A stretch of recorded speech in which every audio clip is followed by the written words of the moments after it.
कलंबिस्त गावातील सरपंच सपना सावंत, उपसरपंच सुरेश पास्ते, ग्रामपंचायत सदस्य रिया राजेश सावंत आणि मेधा तावडे यांचा भाजपात स्वागत करण्यात आलं। त्यांच्यासोबत शिवसेना पक्षाचे अनेक पदाधिकारी कार्यकर्त्यांनीही भाजपामध्ये प्रवेश करून पक्षाची ताकद वाढवली आहे। या पक्षप्रवेशाला भाजपचे नेते जिल्हा बँक अध्यक्ष मनीष तळवी, जिल्हा सरचिटणीस महेश सारंग, सावंतवाडी मंडल अध्यक्ष सुधीर आडिवरेकर, जिल्हा बँक संचालक रवींद्र मडगावकर, माजी जिल्हा परिषद सदस्य पंढरीभाई राऊळ, आंबोली मंडळ उपाध्यक्ष किरण सावंत, युवा मोर्चा आंबोलीचे निलेश पास्ते, स्वप्नील राऊळ, पुंडलिक कदम आणि सोशल मीडिया प्रमुख केतन आसगावकर उपस्थित होते।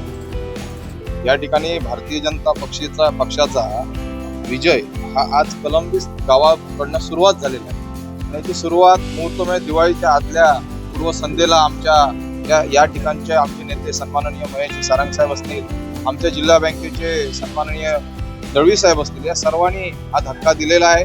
ही सुरुवात आहे भारतीय जनता पार्टीची पक्षप्रवेशाची। अनेक पक्षातनं लोक आमच्या या पक्षामध्ये यायची सुरुवात नक्कीच मोठ्या प्रमाणावर होईल।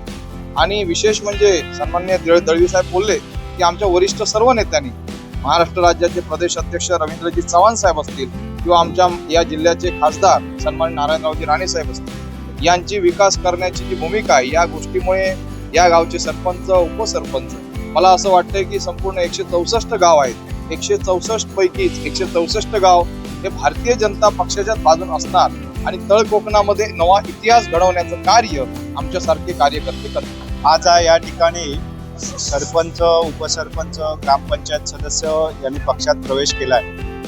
त्यांचं स्वागत करण्यासाठी आम्ही सगळी मंडळी इथे एकत्र आलो।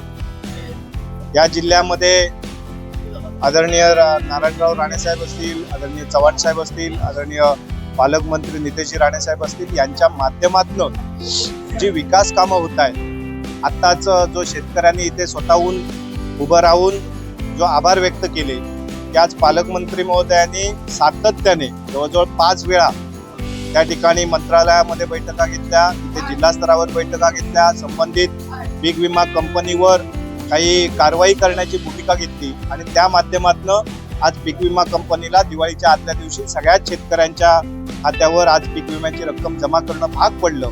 त्याचं कारणच असं आहे की या नेतृत्वाने या जिल्ह्यातल्या जनतेच्या सेवेसाठी स्वतःला वाहून घेतलेलं आहे।